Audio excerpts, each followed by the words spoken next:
How's it going, YouTube? Coincident today with another video, and today, guys, the bring to you is going to be the Yu-Gi-Oh outlet. This is something that I really want to start. This is just going to be a news series of just really showing you what's coming up, what events are coming up, what sets are coming out, what's new information, what are things that we should know.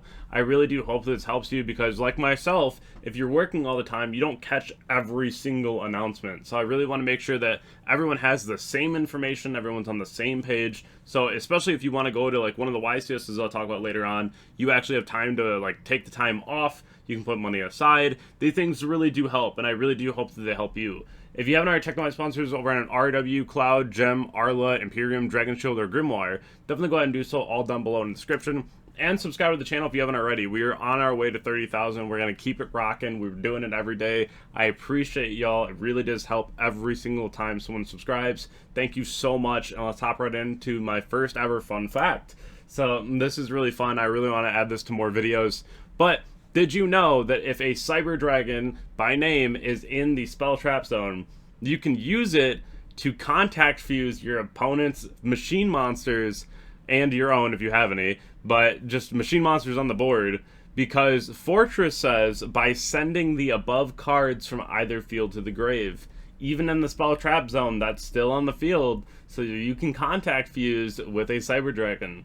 And what's cool about that is you can go like Regulus target Cyber Dragon and then use the Cyber Dragon to contact things off the board and then have another body on board immediately. It's so clean. This one I learned about a little while ago, but it is a lot of fun, so I do hope that you enjoyed this fun fact. The ban list, I think, is going to be at YCS Vegas. This is pretty reminiscent of what's happened already in the last two YCSs, so if you've been paying attention, we got them at the last two, so I would imagine that we're going to be getting this one as well, which would be really exciting, so that's something that you really want to plan ahead for. Obviously, it could be a different time, but in my opinion, it's probably going to be at the YCS since we got the last two at the other YCSs, but we do have two more coming up as well. We have Houston, April 5th and 6th, and we have Rhode Island, May 3rd and 4th. This is going to be really fun. I'm going to try to go to both. I should be at both. I really want to be.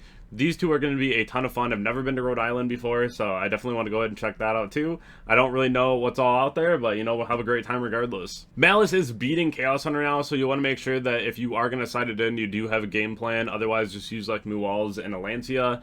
The Cerberus and the Azalea lines are getting really popular to go ahead and just deal with that. We are using Cerberus already in the first place because Cerberus gives you the Fiend for a Balakui if you're not playing the Fiendsmith cards. So that's something that's pretty popular as well, and that's something that you really want to pay attention to. You also get a free discard off this, so you can use like Bestials out of your hand and like banish a name and like go back into your plays anyway, so that's pretty cool as well. But this is going to be very, very popular, so make sure that you are on top of having a Veiler or something else alongside of a Chaos Hunter if you are going to be playing it, just because this could be a potential threat for that. Coming up quickly, we do have Maze of the Master. That's coming up on the 14th of March. This is going to be something that does not really impact too much. We are going to see the set get sold specifically because of 7th Tachyon. I think the card's going to be like 60 to 70. Some people are saying 100. I think that's a bit much. But we are thinking that Bonfire is going to get limited here in the ban list, so that would be really nice too. And that's going to, again, help push the set. Usually we had like at least 2 or 3 things that'll sell a set. Realistically, it's just one in this, is just Tachyon. So if you don't need Tachyon, do not buy Master. Swear to God, do not buy this set if you do not need this card. It is not worth it. You are not going to flip a plus. The last set was really bad. This set's really bad. It reminds me of like Star Packs, but like with one good card. You know, it's not it. So this is not going to be the set that you want to delve your money into. And again, always is going to be up to you and what you feel is going to be the most correct. But in my opinion, this is not the set to buy, especially if you don't need 7th Tachyon. But if you need 7th Tachyon, probably just buy the singles. I wouldn't try to just like raw pull one, because that also can just be awful and a really random money pit. We do have Stampede coming out around the corner too on April 11th. This set's going to be absolutely fantastic, but we already know the main selling point of the set is Fua. If you don't have Fuas right now and you didn't pay an arm and a leg for him before, now you're going to be able to get them for pretty cheap. I know a lot of people are like, well, I bought them for like over $300 and I'm mad because now it's going to get reprinted and that sucks because my cards are worthless. Yu-Gi-Oh is not an investment. Please stop treating it like it is. It's not. It's just not. It's for fun, it's for competition, it's for everyone to enjoy and be able to get the same kind of interactions at different events. And for me to see people that are just like upset over that, I'm just like, that's ridiculous. But enjoy your marked down FUAs because it is going to be heavily reprinted. And I don't know if they're going to short print it, but we'll see. At least it's going to be at a lower price than what we're used to, and I think that that's cool. I don't even own FUAs, guys. I don't. And so that's one thing where I'm like, you know what? This is going to be a really solid reprint.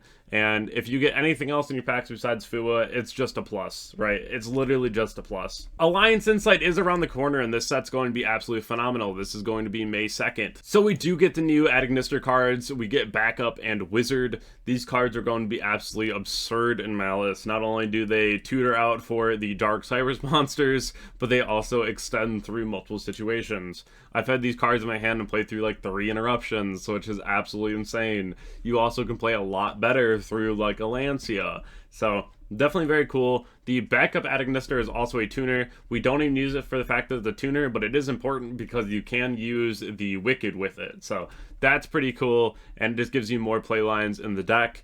But these cards are going to make all the difference, and Malice really took over the OCG as of late, and is realistically just because of these cards. These cards are actually just that good. You play 3 Backup and 1 Wizard. Let's be real, Malice ate the best out of this set, right? Like, Malice just absolutely got the best support possible. Between March Hare and the Spell card and the Adagnister cards, like, absolutely insane. Not to mention Accode, which is a Link 5 that gives Malice an Omni. So definitely very strong, and we do get the new cards. The Hare acts more like a Bestial, and the Malice in the Mirror acts more like the Cross Domination in the Musket deck, if you're familiar. So definitely very cool, and I'm definitely very excited to see the impact of these cards, because I think right now, this is just the deck to pick up. It's going to be absurd. Again, we don't really know what the ban list is going to do, but I think it's realistically just like limiting Durasworm as far as like hits to this deck, right? So we'll wait and see. Konami does some pretty crazy things sometimes.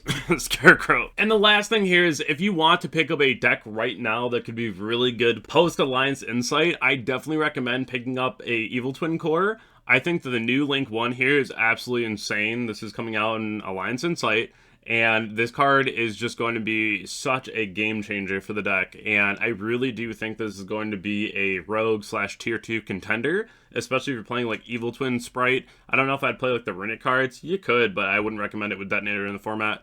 But it is definitely going to be a really cool deck to see. It's a lot of 1-for-1 trades too, so this is a deck that you play like your Econs, your Droplets in, because they give you so much value. But if you did enjoy today's video, definitely go ahead and join my Twitch, Twitter, Instagram, Discord, and subscribe to the YouTube channel if you haven't already, because I appreciate you all so much, and I can't wait to make more videos for you every single day. I do try to post as much as I can, but it's always going to be quality over quantity for me, so if you don't see me post for a couple days, usually it's because I tried a video and it didn't really look that well to me, so I deleted it, and then I worked on something different. So I always want to make sure I bring you the best content that I can, and I hope that you all have a wonderful night, and I'll catch you on the next video. Thank you.